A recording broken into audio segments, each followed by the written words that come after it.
वंदो सद्गुरु चरण को, करूं सुप्रेम प्रणाम। अशुभ हरन मंगल करन, श्री देव चंद्र जी नाम। श्री प्राणनाथ निज मूलपति, श्री मेहराज सुनाम। तेज कुंवर श्यामा जुगल जी को, पल पल करूं प्रणाम। पल पल करूं प्रणाम। बोलिए श्री प्राणनाथ प्यारे की जय, धाम के धनी की जय।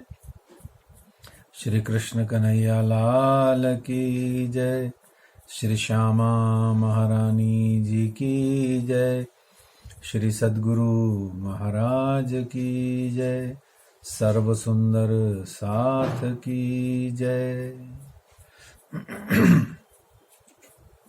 इस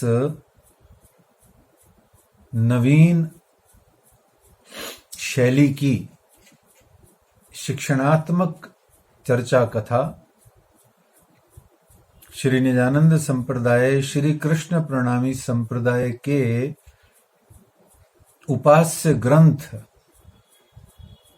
श्री बीतक साहेब ग्रंथ की यह जो शिक्षणात्मक शैली से चर्चा कथा है, इसके आज के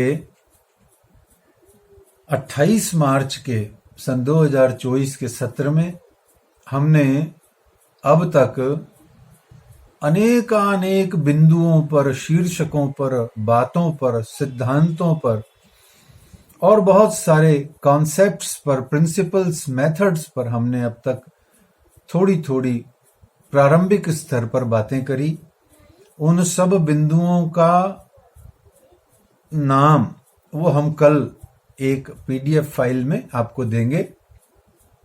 अपना परीक्षण आप स्वयं करें कि उन बिंदुओं में आपको क्या क्या आता है, क्या क्या नहीं आता है, कितना कितना आता है और कितना कितना आपको और इसके विषय में गहन जानकारी आपको चाहिए, आपको और कितनी विद्वता उस विषय में चाहिए, यह आपको स्वयं अपना परीक्षण विश्लेषण करना है। और यही इस श्री बीतक साहेब जी की चर्चा कथा शिक्षण का जूम मीटिंग का उद्देश्य भी है कि आपको सबको बीतक साहेब जी इतनी समझ में आ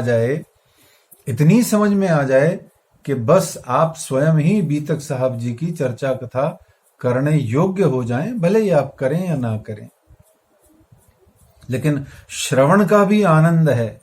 जरूरी नहीं है आप संगीतकार बनके तानसेन बन जाएं, लेकिन हाँ, संगीत का इतना श्रवण आप कर लें कि आप कानसेन बन जाएं। कानसेन तानसेन से बेहतर है। इसी तरीके से वक्ता से 1000 गुना बेहतर होता है श्रोता, क्योंकि वो वक्ता तो स्वयं बोलता है, एक बार अपनी अपनी बोलता है, पर श्रोता दसियों को सुनकर के इतना परिपक्व निपुण हो जाता है कि उसको बहुत अधिक स्थानों से दिखाई देता है। इसीलिए प्राचीन काल में, जिसे आज हम वेल रेड बोलते हैं, भाई he is a well read person, है ना, बहुत पढ़ा लिखा आदमी है, he is a well read person आज कहते हैं। पर इसको हम 400-500 साल पहले, जब कागज और प्रिंटिंग नहीं होती थी, ऑडियो वीडियो नहीं होते थे, तब ये सनातन संस्कृति में, हिंदू संस्कृति में इसको वेल रेड को बहुश्रुत कहा जाता था। क्या कहा जाता था? बहुश्रुत। बहु यानी ज्यादा, श्रुत यानी सुना हुआ। ये विद्वान ने बहुत सारा सुना है, क्योंकि उस समय पढ़ने का बहुत कम सुविधा होता था। तो इस प्रकार से आप बहुश्रुत बने, आप वेल रेड बने, इसलिए ये बीतक साहेब जी की चर्चा कथा है। कल तक हम निजानंद संप्रदाय के मालिक, संस्थापक, इसके सर्वे सर्वा, इसके सब कुछ, इसको इस संसार में प्रकट करने वाले श्री निजानंद स्वामी सदगुरु धनी श्री देवचंद्र जी महाराज यानी श्री श्यामा जी के प्रकटन पर हम पहुंच गए थे। श्री श्यामा जी का धाम से आना भूल जाने के काबिल नहीं है। श्यामा जी ने क्या क्या किया इस संसार में, जागनी ब्रह्मांड में आकर के, इसका हम विश्लेषण, मंथन, चिंतन, शोधन परिशोधन करते चलेंगे, हम इसको आगे चलते चलेंगे, रिसर्च भी चलाएंगे साथ में, क्योंकि सारा संसार, सारा जगत जागनी का ब्रह्मांड हो, चाहे ब्रिज का हो, चाहे रास का हो, चाहे परम धाम हो, ये सब श्यामा जी चला रही हैं। इसीलिए इस जगत में बाईजुराज महारानी हो, राधा रानी हो, या श्री श्यामा रानी हो, अथवा निजानंद स्वामी श्री श्यामा जी के अवतार जो हैं, इनकी बीतक हो या इनकी लीला हो, सबसे महत्वपूर्ण है, क्योंकि यही वास्तव में वो है जो हमें परमधाम लेके जाएगी। श्री जी साहेब जी, श्री प्राणनाथ जी की बीतक तो हमको जगाने के वास्ते है, हम जागें, औरों को जगाएं, मास लेवल पर, व्यष्टि नहीं समष्टि लेवल पर। परंतु समष्टि यानी कि सामूहिक स्तर पर अन्य लोगों की जागनी तो हम तब कर पाएंगे जब अपनी खुद की जागनी कर लेंगे, जब हम खुद को जगा पाएंगे। स्वयं के पास जागृत बुद्ध है नहीं, दूसरों को देने चले, तो ऐसे में तो ये फाउल हो गया, खेल के खिलाफ हो गया। इसलिए संवत 1638 से आसो सुदी 14 को जन्मे दिन श्री देवचंद्र जी आए प्रगटे मारवाड़ मो। इस तरीके से हमारे निजानंद स्वामी आए, पधारे, और इसमें मारवाड़ प्रदेश में आप पधारे। हमने जान लिया था कि 1638 में आश्विन शुक्ल की चतुर्दशी तिथि को, यानी कि शरद पूर्णिमा से एक पहले वाला दिन, 14 की तिथि चतुर्दशी यानी कि 14 तारीख को शुक्ल पक्ष की आप इस संसार में आए। आपके पिता का नाम मत्तू मेहता, आपकी माता का नाम श्रीमती कुंवरबाई था। और हमने कल सुना था, पढ़ा था कि किस प्रकार से माता को ये अनुभव हुआ कि वो उनके उदर में, उनके गर्भ में, उनके हृदय से होता हुआ एक समूचा चंद्रमा अपनी समस्त कलाओं को लेकर के प्रविष्ट हो गया है।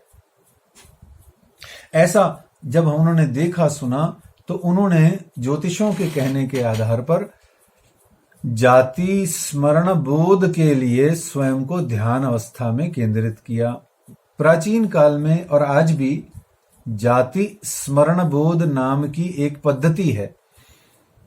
इस पद्धति के आधार पर यदि हम ध्यान लगाते हैं, एक निश्चित परंपरा के आधार पर, निश्चित पूजा पाठ करके और विभिन्न प्रकार की अपने कुल देवताओं की पूजा पाठ करने के बाद में, अपने गुरु की संपूर्ण निगरानी में, जब हम जाति स्मरण बोध का ध्यान लगाते हैं, तो ध्यानस्थ होने पर हमें अपने पूर्व के अनेकानेक जन्मों की गाथा, या जो हम पूर्व के अनेक जन्मों में हमारा क्या रूप स्वरूप था, ये सब हमें दिखने लग जाता है। तो इस तरीके से श्री मत्तू मेहता जी और माता कुंवरबाई जी ने अपने आप को ध्यानस्थ किया, और रात की 9 घड़ी शेष रह गई थी, तब दोनों ने, माता पिता ने अपने घर के मंदिर में जाकर के अपने गुरु, ज्ञान प्रदाता गुरु द्वारा बताई गई पद्धति के आधार पर आपने ध्यान लगाया, और ध्यान में आपको पूर्व जन्म की विभिन्न घटनाओं का स्मरण होने लगा, और पीछे पीछे और अनेक जन्मों में आप पीछे जाते जाते आपका ध्यान उमरकोट गांव से बिसर गया। अब आप अपने आप को, शरीर तो आपका उमरकोट में बैठा है, परंतु आपकी सुरता, आपका ध्यान, आपकी अवस्था अब अनेकानेक पूर्व जन्मों से होती हुई अब ब्रज मंडल के अंदर में पहुंच गई। वहां एक दृश्य उपस्थित हुआ, बरसाना की लीला है, बरसाना गांव की। बरसाना किसका गांव है? राधे रानी जी का। जो बरसाती हैं वो बरसाना में रहती हैं, तो जो प्यार मोहब्बत बरसाती हैं वो राधा रानी जी का गांव बरसाना है। तो बरसाना की लीला में श्री मत्तू मेहता जी का चित्त जो है उसमें आकृष्ट हुआ, यानी मत्तू मेहता जी के चित्त में वो लीला चढ़ के आई, और वहां उन्होंने स्वयं को, मत्तू मेहता जी ने, श्री मत्तू मेहता जी ने स्वयं को राधिका महारानी जी के पिता श्री वृषभानु जी के रूप में पाया। देखिए कितने आनंद की बात है। और इसी प्रकार से श्रीमती कुंवरबाई जी ने स्वयं को माता कीर्ति के रूप में पाया। ये राधा रानी जी के माता पिता हैं। आप ध्यान करना, धौरा जी गांव में, नौतनपुरी के पास में, जूनागढ़ के अंतर्गत जो धौरा जी गांव है, वहां पर भी कुछ ऐसा ही प्रसंग बनेगा। जब श्री बाईजूराज श्यामा महारानी जी का जब प्रसंग आएगा तो देखना आप, उनके भी पिताजी का नाम कुछ ऐसा ही था। याद कीजिएगा, अभी समय आएगा तो और विस्तार से वहां श्यामा जी के प्रकटन की हम चर्चा करेंगे। तो साथ ही कुंवर भाई जी जो है वह भी ध्यानस्थ अवस्था में है। तो दोनों ने स्वयं को सामूहिक युगल रूप से उस बरसाना के अंदर में पाया और देखा, आहा, हम ही हैं जो आज से 5500 साल पहले ब्रज की लीला में, यानी कि ब्रज और रास और जागनी अब चल रहा है, तो ब्रज की लीला में हम ही हैं जो राधिका महारानी जी के माता पिता के रूप में हमारा ही जीव, हमारी ही आत्म प्रकट हुई थी। इस तरीके से अपनी पुत्री राधा रानी जी को आप अपने श्रीमुख से आप दोनों ने सामूहिक रूप से कहते हुए सुना कि हे पिताजी यानी कि श्री मत्तू मेहता जी, हे माता जी यानी श्रीमती कुंवर बाई जी, अब मैं श्यामा, अब मैं राधा, अब मैं श्यामा शक्ति धारण करके एक पुरुष रूप में हमारी लीला अब आपके घर से अनुपम अद्भुत रूप से, अद्वितीय रूप से, जो पहले कभी नहीं हुई थी, ऐसी पूर्ण ब्रह्म की श्यामा के रूप में अब एक ऐसी लीला शुरू होगी जो ब्रह्म सृष्टियों की, ईश्वरी सृष्टियों की तथा समस्त जीव सृष्टियों की जागृति के वास्ते होगी। अभी आज तक ब्रजरास में श्यामा जी की और परम धाम में श्यामा जी की लीला सिर्फ प्रेम प्रेम प्रेम की रही, परंतु अब वह लीला ज्ञान प्रधान हो जाएगी। प्रेम के साथ साथ प्रेम भी उसमें उतना ही विद्यमान रहेगा, परंतु प्रगट में ज्ञान की लीला अधिक हो जाएगी, क्योंकि जागनी ब्रह्मांड में ज्ञान का ही सर्वत्र बोलबाला रहेगा। फिर बालक देवचंद्र जी वहां पर उनको दिखाई दिए। उसी ब्रजमंडल के अंदर में राधा रानी जी के आशीर्वाद और कृपा से उनको बालक दिखाई दिया श्री देवचंद्र जी के रूप में। और अब लालदास जी महाराज जी अपनी बीतक में श्री देवचंद्र जी के प्रकटन के विषय में बड़ी ही सुंदर और अद्भुत बात करते हैं, वह सुनने योग्य है। सुंदर साथ जी कहते हैं, जब जन्मे मारवाड़ में घर अति आनंद नर नार, जब जन्मे मारवाड़ में तब घर अति आनंद नर नार, यह बधाई ब्रह्मांड में, यह बधाई ब्रह्मांड में त्रिगुण समेत विस्तार। बहुत ही सुंदर चौपाई इसका विश्लेषण, और आप इसका आनंद लेवें कि यह क्या कहती है चौपाई। लालदास जी, महामती लालदास जी क्या कहते हैं कि आप निजानंद स्वामी सदगुरु धनी श्री देवचंद्र जी महाराज जब प्रकट होते हैं, तो यह मारवाड़ के अंदर में जब आप प्रकट होते हैं तो यह घर अति आनंद नर नार, तो आपके परिवार के, कुटुंब के, बहुत बड़ा कुटुंब था देवचंद्र जी का, श्री मत्तू मेहता जी का, और गांव में जितने भी उमरकोट के अंदर में नर नारी रहते थे वो सबके सब अति प्रसन्न हुए, खुशी हुए। देखिए, आनंद कब होता है? सुख तो सबको मिल जाता है, सुविधा भी सबको मिल जाती है, और लोग प्राय पैसा जोड़ करके, पैसा कमा करके सोचते हैं हमने दुनिया भर की सुविधाएं जोड़ ली हैं, हमने दुनिया भर के साधन जोड़ लिए हैं, दुनिया भर का हमने पता नहीं क्या क्या रुपए पैसे से हमने इकट्ठा कर लिया है, भीड़ भाड़ लगा ली, सब कचरे का टोकरा बना दिया घर को हमने, और सोचते हैं कि हम सुखी हो गए। सुखी नहीं हुए, आपने सुविधाएं जोड़ी हैं, और ये सुविधाएं एक दिन आपको नष्ट ही करेंगी। ये आपको सुविधाएं एक दिन आपको दुख देंगी, ये सुविधाएं आपको सुख नहीं देने वाली हैं, क्योंकि जो सुविधा आराम लेके आ रही है वो सुविधा कलेश भी लेके आती है। जो संसार का सुख आ रहा है वो एक दिन पीछे पीछे दुख लेके आता है, परंतु इस सुख दुख से ऊपर हट करके, इनसे न्यूट्रल होकर के तटस्थ अवस्था में जो चीज विद्यमान है उसका नाम है आनंद। सुखे दुखे समय कृत्वा लाभ लाभ जया विजयो। इसीलिए ऐसे ही कहते हैं, राज्य भी वाणी में कहते हैं, मैं इन दुख सुख से न डरूं, मेरे धनी चाहिए सन्मुख। ये दुख सुख मुझे डराता नहीं है। क्यों नहीं डराता है? क्योंकि दुख सुख तो संसार का है, शरीर का है, जीव का है, और जीव का भी नहीं है। जीव के द्वारा अनुभूति को यह प्राप्त होता है, जीव का भी दुख सुख नहीं है।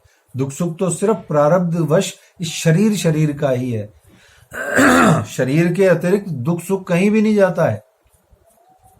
जीव को भी कुछ नहीं होता है, आत्मा को तो कतई कुछ नहीं होता है। तो इस तरीके से आनंद हो रहा है। याद रखिए, हमारे घर में कोई बालक बच्चा पैदा होता है, बिटिया पैदा होती है, हम सब खुश होते हैं, सुखी होते हैं, प्रसन्न होते हैं।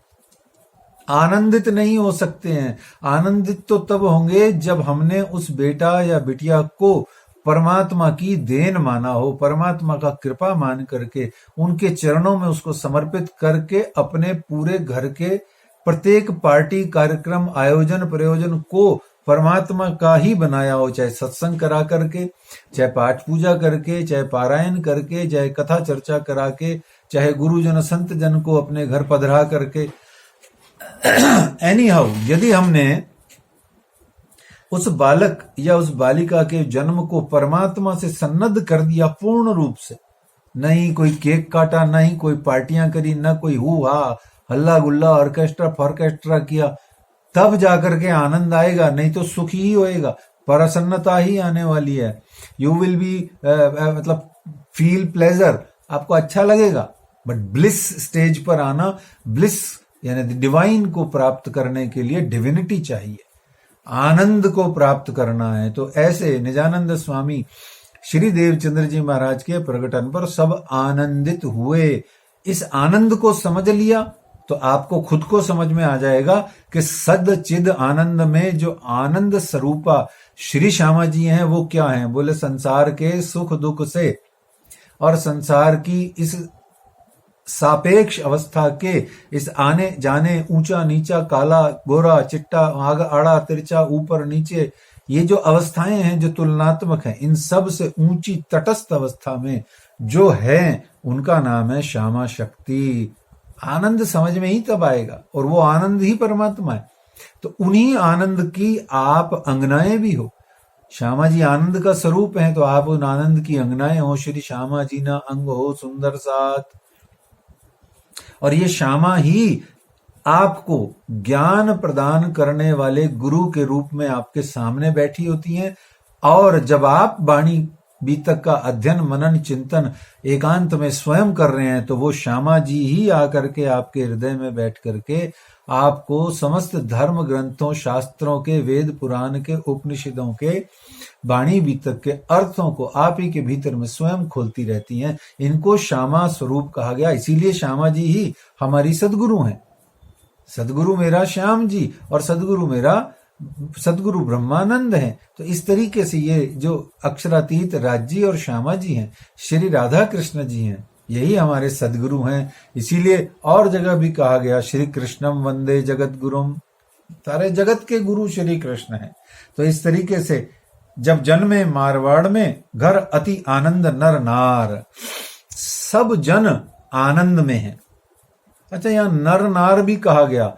पशु पक्षी भी आनंद में हैं, परंतु पशु पक्षी आनंद को व्यक्त नहीं कर सकते हैं, अव्यक्त आनंद में है।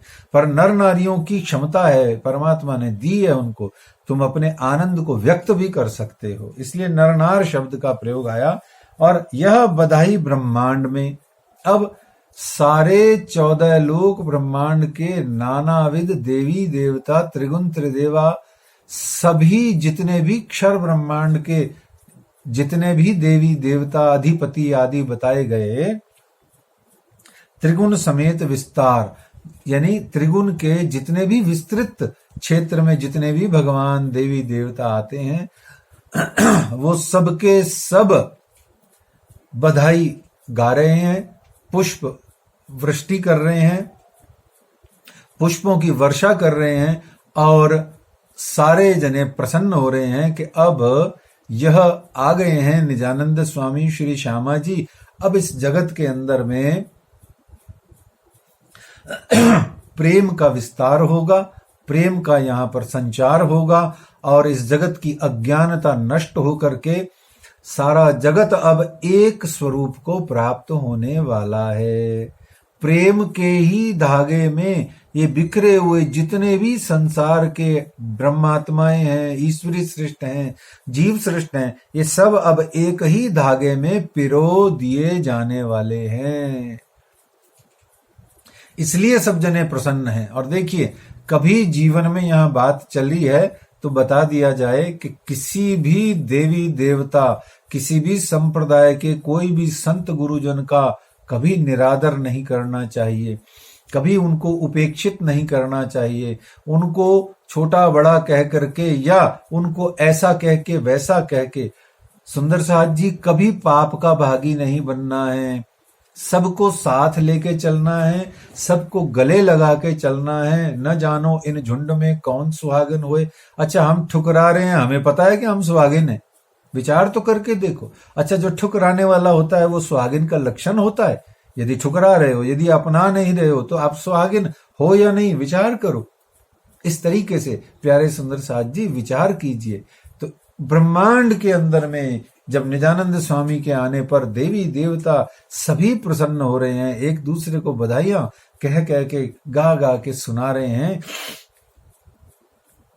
पुराने जमाने में जब भगवान के अवतार होते थे, आज भी होते हैं, पर जब भगवान के विष्णु के 24 अवतार कहे गए या मुख्य 10 कहे गए, भगवान शिव के अवतार कहे गए, तो ये जो अवतार होते थे उस समय पृथ्वी पर जब पाप का भार बढ़ जाता था तो सारे जने मिलकर के भगवान के पास जाते और भगवान को कहते कि फलाना फलाना असुर या वो आसुरी वृत्ति आ गई है, परित्राणाय साधुनाम विनाशाय च दुष्कृताम धर्म संस्थापनार्थारे संभवामी युगे युगे। हे प्रभु, अपना वादा याद कीजिए। आपने कहा था जब जब धर्म की हानि होगी, जब जब होए धर्म की हानि, बाढ़ई असुर बड़े अभिमानी, तब तब धरी प्रभु विविध शरीरा, सज्जन की पीड़ा को हरने के लिए मैं आ जाऊंगा। तो सारे देवी देवता जाते थे उनके चरणों में, क्षीर सागर में उन शेषशाही नारायण के ऊपर विराजमान भगवान श्री हरि विष्णु के पास। तो जब भगवान किसी रूप में, राम कृष्ण या कपिल मुनि के रूप में, वराह में, किसी भी रूप में जब भगवान अवतरित होते थे तो सारे देवी देवता ऊपर से पुष्प वर्षा करते थे, विमानों पर बैठ करके आकर के उस बालक के दर्शन के लिए लालायित होते थे। याद है कि नहीं? शिव शंकर भी आते थे, राम जी का दर्शन करने भी आए, श्री कृष्ण के बाल स्वरूप का दर्शन करने ब्रजमंडल में आए। ऐसे ही सब जब निजानंद स्वामी का प्रकटन हुआ, यानी सच्चिदानंद की आनंद स्वरूपा श्री श्यामा जी का प्रकटन हुआ, तो सारे देवी देवताओं ने पुष्प वर्षा करी। अब ऐसे पुष्प वर्षा करने वाले विभिन्न प्रकार के देवी देवताओं को यदि प्रणामी होकर के, सुंदर साथ होकर के हम उनको छोटा कहें, ठुकराएं या उनकी हम निंदा करें, उनको हम इग्नोर करें, सोचिए सोचिए सोचिए सुंदर साथ जी, हम कैसा कृत्य कर रहे हैं। ये प्रश्न है, यही भी तक का उद्देश्य है समझने पढ़ने का, कि किसको इग्नोर कर रहे हो। उनको जो आपका गुणगान कर रहे हैं, उनको जो आपकी राह देख रहे हैं, उनको जो तक रहे हैं कि कब मेरे पिया प्राणनाथ अक्षरातीत आएंगे और हम भी अखंड सुख पाएंगे, और हम अखंड सुख देने की बजाय उनको इग्नोर कर रहे हैं। सोचिए सुंदर साथ जी, हाथ जोड़ के विनती है, कभी जीवन में किसी भी संप्रदाय के किसी साधु संत महात्मा गुरुजन, वहां के उनके इष्ट देवी देवता, उनकी पूजा पद्धति, अजी कुछ भी निंदा ही नहीं करनी, चुगली ही नहीं करनी, किसी को कुछ कहना ही नहीं है। काहे को तू कर, तेरी हो तबेरी जात, तेरा अवसर जान्य। सोचो सुंदर साथ जी। तो इस प्रकार से सर्वत्र आनंद छा गया। त्रिगुणात्मक सृष्टि में जीव और देव सभी एक दूसरे को बधाइयां दे दे करके आनंद मंगल में आ गए। सुखदेव जी ने राजा परीक्षित को बताया कि यह 14 लोक ब्रह्मांड, यह सुखदेव जी ने भागवत के अंतर्गत व्यास मुनि जी के पुत्र सुखदेव जी ने बताया कि यह पूरा ब्रह्मांड जो है परीक्षित, ये अक्षर ब्रह्म तक की पहुंच रखता है। यानी कि इस ब्रह्मांड को क्षर और अक्षर की ही समझ है, पहुंच है। अक्षर के पार जो पूर्ण पुरुषोत्तम है, पूर्णात पूर्ण पुरुषोत्तम है, जिसको छत्रसाल जी ने पहली बार ढंग से पहचाना और पहचान करके क्या कहा था, पूर्ण ब्रह्म ब्रह्म से न्यारे, आनंद अखंड अपार, अरे भाई शिव सनकादि आदि के इच्छित शेष न पावे पार, अरे भाई, है ना, अगम जान के निगम। तो ऐसे सुखदेव मुनि जी जो कि स्वयं अक्षर ब्रह्म की एक पंच वासनाओं, पंच शक्तियों, यानी कि अक्षर ब्रह्म के स्वरूप ही हैं। जैसे ईश्वरी सृष्टियां, हम ब्रह्म सृष्टियां मानते हैं तो ये ईश्वरी सृष्टियां एक ही बात है, कोई फर्क नहीं है, स्वरूप एक है, लीला दो है, समझाने की बस फकत बातें हैं। तो इस तरीके से उन्होंने कहा कि भैया परीक्षित, राजा परीक्षित, अब ये जो है देवापी के रूप में और मरु के जीवों के ऊपर में विराजमान होकर के एक दिन आने वाला है, जब कलयुग प्रारंभ होगा, तब यह दोनों जीवों पर, निर्मल जीवों पर, पूर्ण ब्रह्म अक्षरातीत परमात्मा राधा कृष्ण जी जो पुरुषोत्तम है, जिसको भगवत गीता में भी कहा गया है, तो वह परमात्मा जो क्षर अक्षर के ऊपर पूर्ण पुरुषोत्तम है, वो दोनों देवापी और मरु के रूप में, राधा कृष्ण के रूप में लीला करने आएंगे। जैसे कहा गया चैतन्य महाप्रभु हैं, वो राधा रानी जी के और श्री कृष्ण जी के संयुक्त अवतार हैं। निमाई जिन्हें कहते हैं, गौरांग प्रभु भी जिन्हें कहते हैं, गौड़ीय वैष्णव संप्रदाय के जो अधिपति हैं, जो मालिक हैं, वो चैतन्य महाप्रभु जी जो हरे राम राम राम हरे हरे, हरे कृष्ण कृष्ण कृष्ण हरे हरे नाम के महामंत्र को इस जगत में नाम के जाप के माध्यम से सारे विश्व को राधा और कृष्ण का और राम का और सीता मैया का जिन्होंने भक्त बना करके पुनः स्थापना करी धर्म की, वह भी राधा कृष्ण जी के संयुक्त अवतार हैं। और यहां अब वो विशेष रूप से बता रहे हैं सुखदेव मुनि जी, परंतु ये जो पूर्ण पुरुषोत्तम राधा कृष्ण हैं, जिसके लिए कहा गया निज नाम श्री कृष्ण जी अनादि अक्षरातीत, ये वाले जो हैं ये देवापी और मरु के रूप में आएंगे। अच्छा, तो ऐसा करना, यहां आकर के वो परम धाम का ज्ञान प्रकट करेंगे, परम धाम का रूप स्वरूप लीला नाम सब प्रकट करेंगे। और इसलिए जब से ये ब्रह्मांड बना है, सुखदेव मुनि जी ने बताया परीक्षित को, तब से लेके आज तक किसी को ये खबर नहीं हुई है, सिर्फ इसमें निशानात हैं, सिर्फ उनकी शायदियां दर्ज हैं।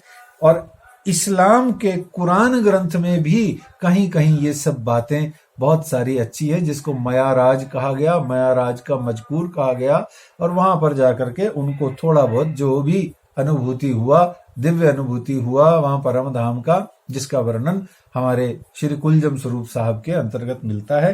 तो दोनों स्वरूपों ने 14 लोक ब्रह्मांड के सारे जीवों को अखंड करना का काम लेना है अपने हाथ में। ये ज्ञान फैलेगा और ज्ञान लेके आएंगी श्री श्यामा जी महारानी जी, जिसके लिए बीतक ग्रंथ में बहुत सुंदर चौपाई आती है कि ये तारतम वाणी, तारतम ज्ञान, खुदाई इलम लदुन्नी लेकर के आएंगे स्वयं श्री श्यामा जी। देखिए, राज्य के संग में स्वयं श्री श्यामा जी लेकर के आएंगी, और श्यामा जी का प्रथम अवतार होगा निजानंद स्वामी सदगुरु के रूप में, सदगुरु के रूप में श्यामा जी आएंगी। और निजानंद स्वामी सदगुरु धनी श्री देवचंद्र जी महाराज के रूप में आपका आगमन होगा, जिसके लिए बड़ी प्यारी चौपाई, ए सुध जो ले आए रू अल्लाह चौथे आसमान, ए सुध जो ले आए रू अल्लाह चौथे आसमान, तिन सेती प्राप्त भई त्रिगुण सृष्ट की पहचान। तो अक्षरातीत पिया प्राणनाथ जी श्री श्यामा जी के रूप में, श्री देवचंद्र जी के रूप में ये सुध अर्थात बुद्धि, जागृत बुद्धि के तारतम ज्ञान को जो लेकर के आई हैं, जिससे अब नाउ ऑनवर्ड्स त्रिगुण सृष्टि के अंदर में, पूरे संसार के अंदर में ईश्वरी सृष्टियां भी जो आई हैं, ब्रह्म सृष्टियां भी जो आई हैं, उन सबको परम धाम के नाम रूप लीला धाम का ज्ञान होगा। इस प्रकार से ये श्यामा जी महारानी जी लेकर के तारतम ज्ञान को आ रही हैं। प्रकट हुई हैं, अभी अपनी कसनी करके आगे की लीला चलाएंगी, देखेंगे। शिशु अवस्था की लीला अभी हमने पढ़ी, अब हम 5 बरस की लीला को कल के प्रसंग में देखेंगे। सुंदर साथ जी, आज इतना ही। प्रणाम। बोलिए श्री प्राणनाथ प्यारे की जय।